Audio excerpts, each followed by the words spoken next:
네, 장관님 이거 네. 지금 제출해 주신 거 이게 지금 공문으로 발송됐다고 제출을 해 주신 거죠? 그런 걸로 알고 있습니다. 네, 한순기 실장님 잠깐 나와주세요. 시간 잠깐 멈춰주세요.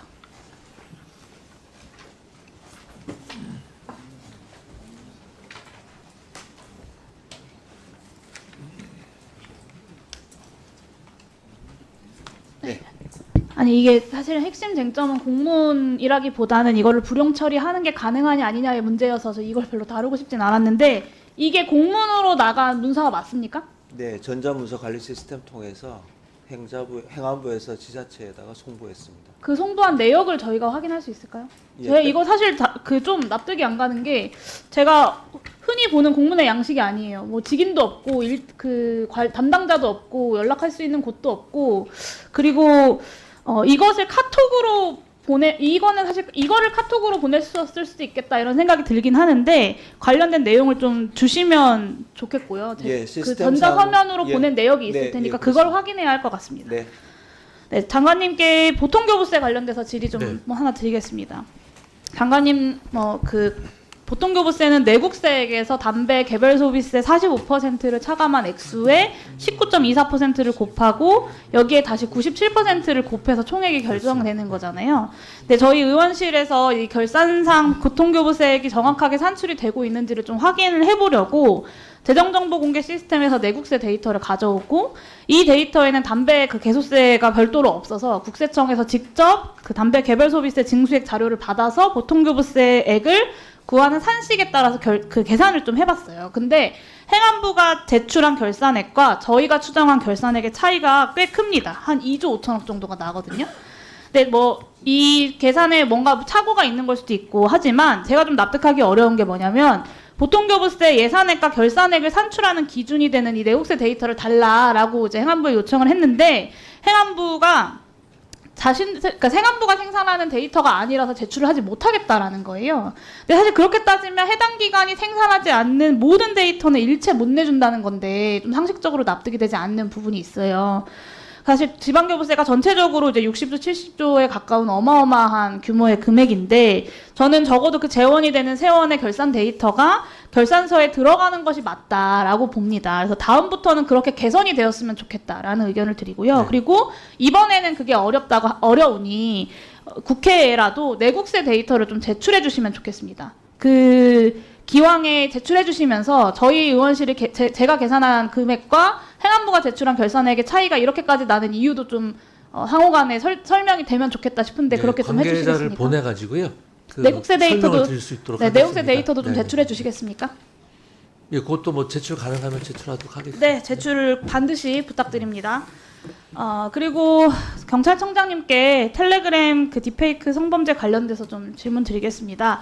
저는 뭐 여러 가지 이야기도 오늘 나왔지만 경찰이 위장 수사랑 국제 공조를 강화하는 것부터 시작해야 된다. 그것부터 시급하게 추진해야 된다라고 봐요.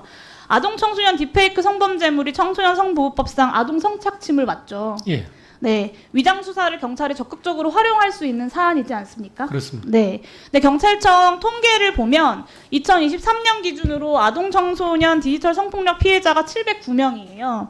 근데 딥페이크 피해자가 181명입니다. 근데 이 아동 성착취물에 대한 전체 위장 수사 건수가 132건에 불과해요. 그러니까 경찰이 뭐 성인까지 위장 수사의 범위를 확대하겠다 이런 대책 내놓는 거 저 굉장히 환영하고 반가운 소식이지만 지금 있는 제도에서도 제대로 활용이 안 되고 있다면 이 부분부터 먼저 점검하는 것이 필요하지 않겠습니까? 맞습니다. 그런데 위장 수사는 일반적인 수사로 못하는 경우에 보충적으로 적용되는 거기 때문에 그 부분은 저도 알고 있고요. 그래서 이 현장에서 아동 청소년 피해자에 대한 위장 수사를 지금보다 더 적극적으로 활용하기 위한 방안을 좀 적극적으로 검토해 주시면 좋겠습니다. 그렇게 그렇게 하겠습니다. 해주시겠습니까? 예. 그리고 국제공조도 마찬가지인데요. 2018년에 디지털 성범죄가 이제 수면 위로 등장한 이후에 전문가들이 입을 모아서 부다페스트 협약 가입이 필요하다라고 이야기를 해왔습니다. 잘 알고 계실 거고 해외 서버를 통한 피해 영상물들이 유포되는 것을 막으려면 국가 간의 신속한 이제 형사사법 공조가 필요하기 때문에 이런 것들을 다 권고를 해왔던 것이죠. 그런데 2018년 이후에 4년이 지나서 대한민국은 2022년 10월에서야 가입 의향서를 제출을 했어요. 이 가입 의향서를 제출하고 유럽평의회에서는 굉장히 신속하게 4개월 만에 가입 초청을 했습니다. 그럼 가입 초청을 받고 나면 그거에 따른 한국 정부가 이제 국내 절차들을 진행해야 이제 가입 절차가 완료되는 거잖아요. 근데 그 가입 초청을 받은 이후에 1년 7개월 동안 협약 가입을 위한 국내 절차가 진행이 되지 않고 있습니다. 그렇죠? 맞습니다. 네. 만약에 한국 정부가 신속하게 협약 가입을 완수를 했다면 성범죄 피해가 이렇게까지 커졌을까? 조금이라도 더 줄일 수 있지 않았을까라는 생각이 듭니다. 동의하십니까? 예, 저도 동의합니다. 네, 저는 가해자들이 최소한 안 잡히니까 안심해라 같은 말을 떠들고 다닐 수는 없었을 거라고 생각합니다. 정부와 경찰의 이 부다페스트 협약 가입 관련된 이런 안일한 태도들이 디페이크 성범죄 피해를 키운 원인이다라고 지적할 수밖에 없고요. 지금 이 순간에도 디페이크 성범죄 피해 가해자들은 텔레그램은 안 잡힌다라고 경찰을 조롱하고 있습니다.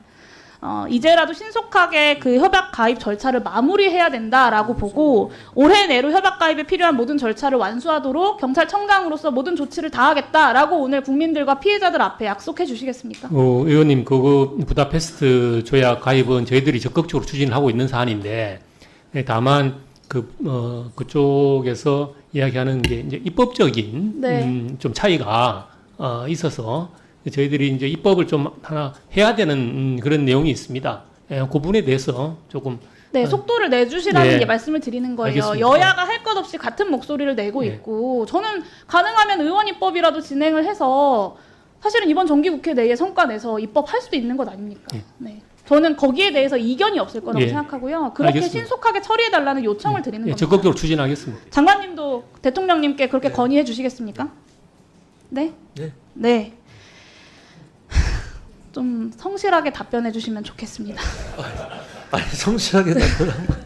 많은 답변을 드렸는데 많은 또 국민들께서 물어보시는데요. 공권력에 대한 신뢰를 잃고 있고 사실은 불안감을 느끼고 있습니다. 신뢰를 쌓아가는 건 너무 어렵지만 무너지는 건 한순간이고 사회 자체가 붕괴하는 아주 심각한 문제라고 저는 생각합니다. 그래서 할 수 있는 게 없다라고 말하는 어떤 수사 과정에서의 경찰들의 발언들 때문에 피해자들이 계속 자력 부재에 나서고 있고 이것이 반복되고 있다고 생각합니다. 그래서 오늘 보면 할 수 있는 게 없는 게 아니라 할 수 있는 걸 안 하고 있는 것이 문제다라고 지적을 드리는 거고 몇 년째 같은 지적이 나오고 있는 부분을 제때의 대책을 세웠으면 이렇게까지 심각해지지는 않지 않았을까라는 아쉬움이 드는 겁니다.